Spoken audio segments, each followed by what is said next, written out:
Chapitre 9. NAT pour IPv4.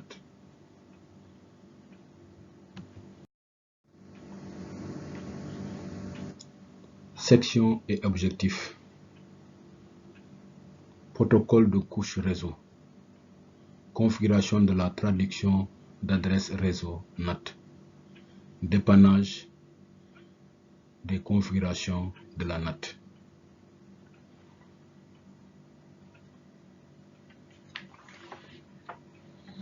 Toutes les adresses IPv4 publiques qui traversent Internet doivent être enregistrées auprès d'un organisme d'enregistrement Internet local. Les organisations peuvent louer des adresses publiques à partir d'un fournisseur de services. Le propriétaire enregistré d'une adresse IP publique peut attribuer cette adresse à un périphérique réseau. Avec un maximum théorique de 4,3 milliards d'adresses, l'espace d'adressage IPv4 est fortement limité. Avec la prolifération de l'informatique individuelle et l'avènement d'Internet, il est devenu évident que 4,3 milliards d'adresses IPv4 ne sont pas suffisantes. La solution à long terme était IPv6, mais des solutions plus immédiates pour répondre à la pénurie d'adresses ont été requises. Pour le court terme, plusieurs solutions ont été mises en place, notamment la traduction d'adresses avec NAT et les adresses IPv4 privées définies. Ce chapitre explique comment la NAT associe l'utilisation de l'espace d'adressage privé et utilise pour économiser et utiliser plus efficacement les adresses IPv4 afin de fournir les réseaux d'espace à Internet de toute taille. Ce chapitre couvre les caractéristiques, la technologie et le fonctionnement général de la NAT, les différents types de NAT, NAT statique, NAT dynamique, NAT avec surcharge, les avantages et les inconvénients de la NAT, la configuration, la vérification et l'analyse de la NAT statique, de la NAT dynamique et de la NAT avec surcharge, la manière dont la réduction peut être utilisée pour accéder aux périphériques internes à partir d'Internet, le dépannage de la NAT à l'aide des commandes show et debug, la manière dont la NAT pour IPv6 est utilisée pour la conversion entre adresses IPv6 et IPv4.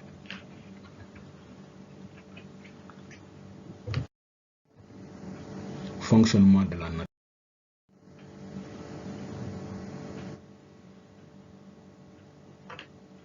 L'espace d'adressage privé IPv4, c'est les adresses.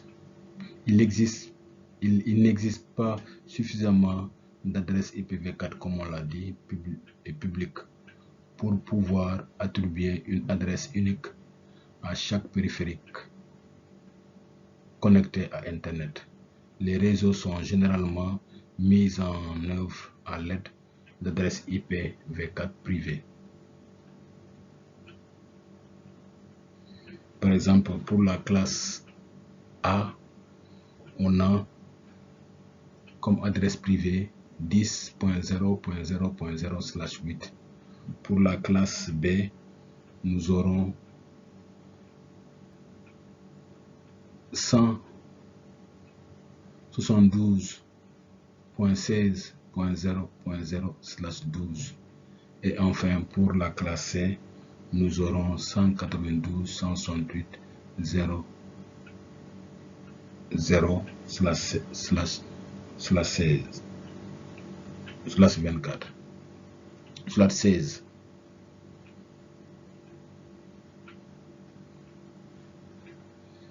Qu'est-ce que la fonction NAT? Un processus visant à traduire une adresse réseau IPv4. La conservation des adresses IP publiques. Une configuration au niveau du routeur de frontière pour la traduction.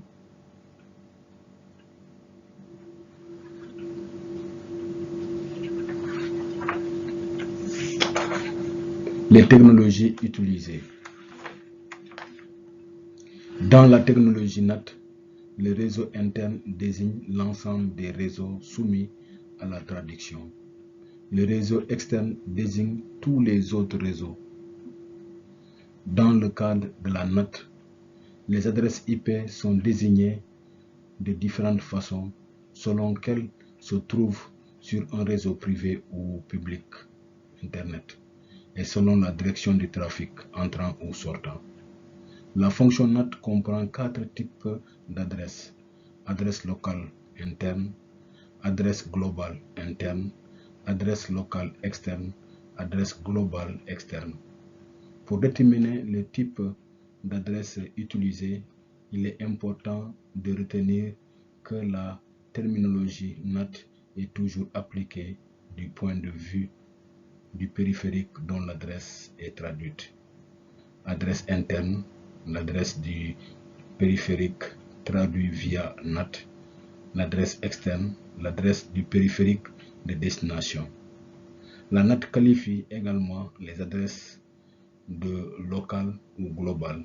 Adresse locale, c'est une adresse locale l'adresse locale peut faire référence à toute adresse qui apparaît sur la partie interne du réseau.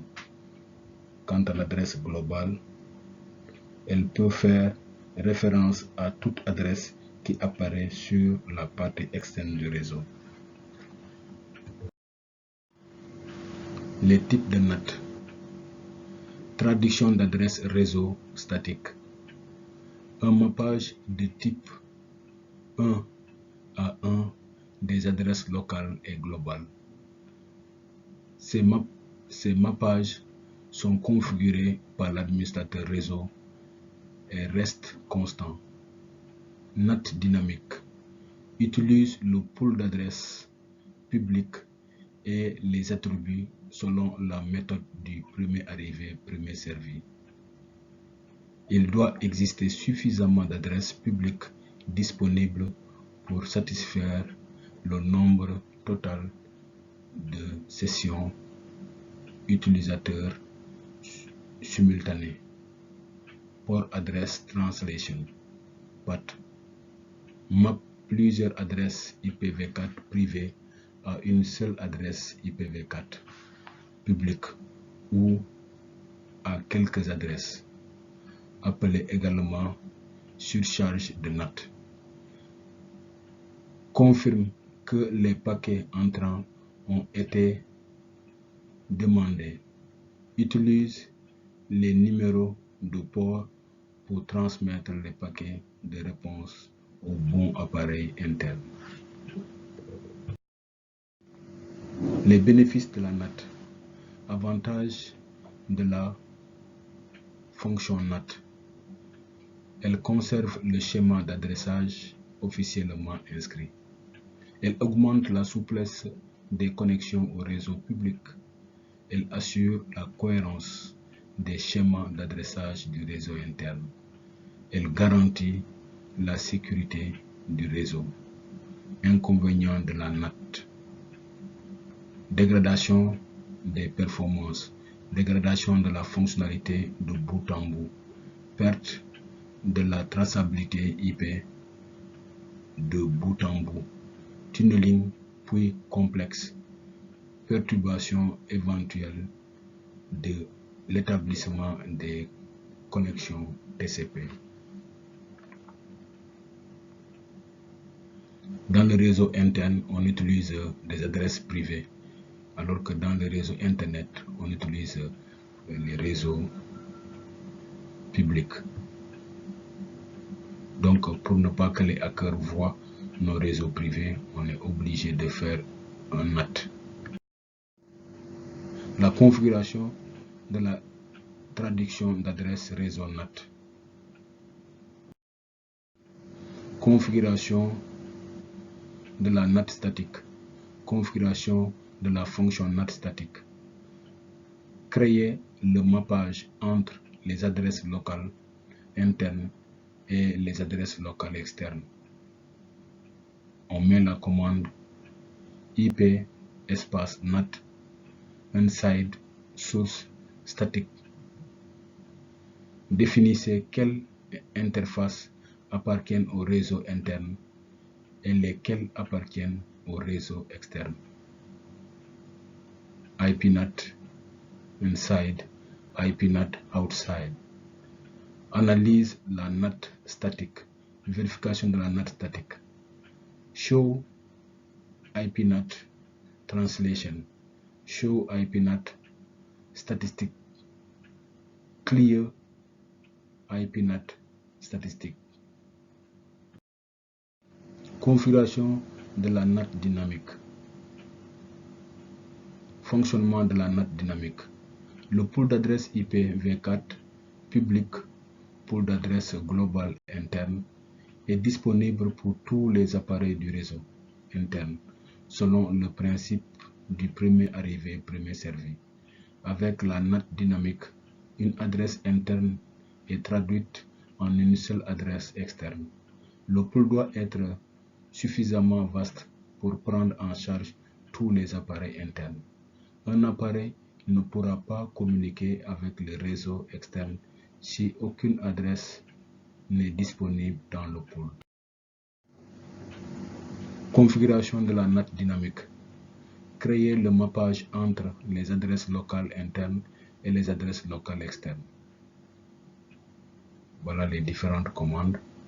Après, qu'est-ce qu'on fait? On crée une liste de contrôle d'accès standard pour permettre la traduction de ces adresses.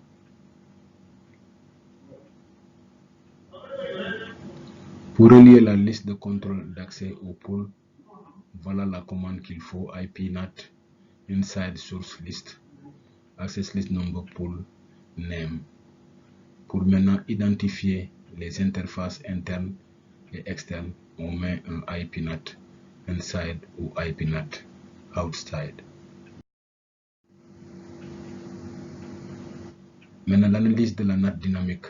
Vérification de la NAT dynamique. Show IPNAT translation. Show IPNAT translation verbose. Clear IPNAT statistic. Clear IPNAT translation. Configuration de la traduction d'adresse de port PAT. Configuration de la PAT pool d'adresses. Créer le mappage entre les adresses locales internes et les adresses locales externes.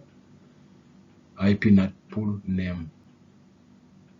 Créer une liste de contrôle d'accès standard pour permettre la traduction de ces adresses. Access list number, permit source. Relier la liste de contrôle d'accès au pool. IPNAT inside source list access list number pool name. Identifier les interfaces internes et externes. IPNAT inside, IPNAT outside.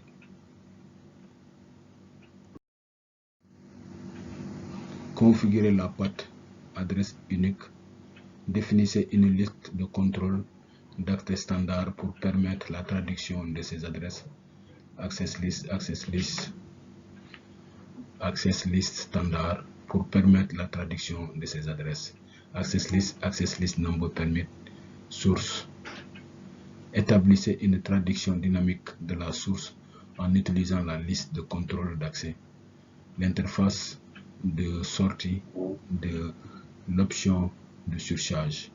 On fait un IPNAT inside source list access list number. Interface type name overload.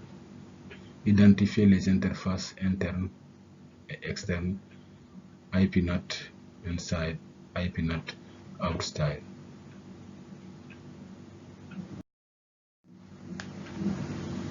Pour vérifier,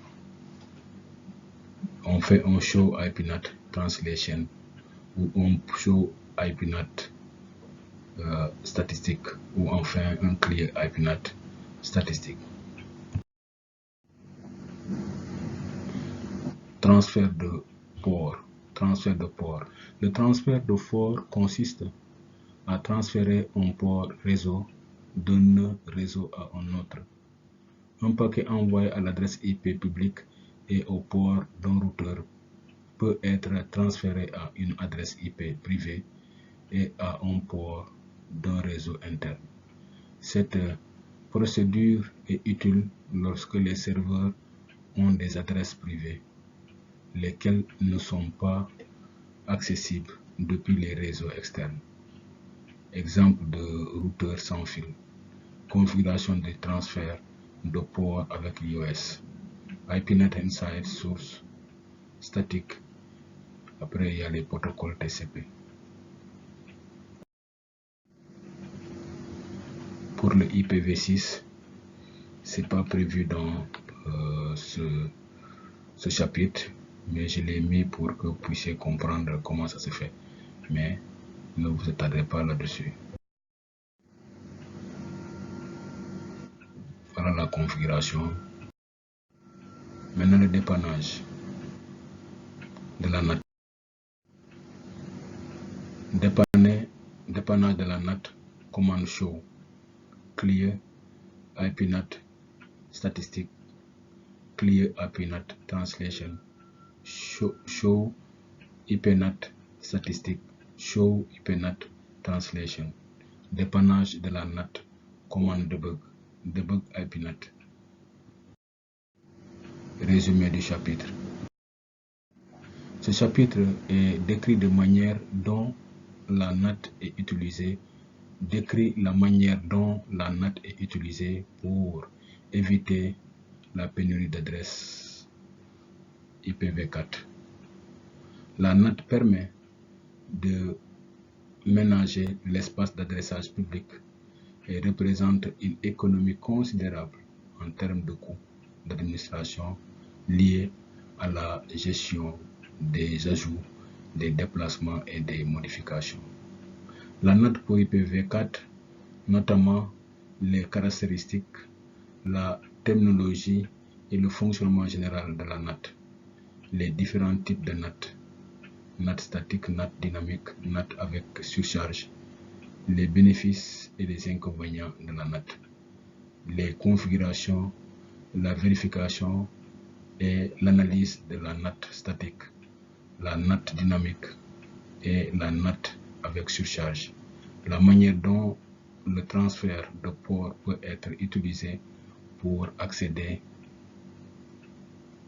à des appareils internes à partir d'Internet, le dépannage de la NAT à l'aide des commandes show et debug, la manière dont la NAT pour IPv6 est utilisée pour la conversion entre les adresses IPv6 et les adresses IPv4.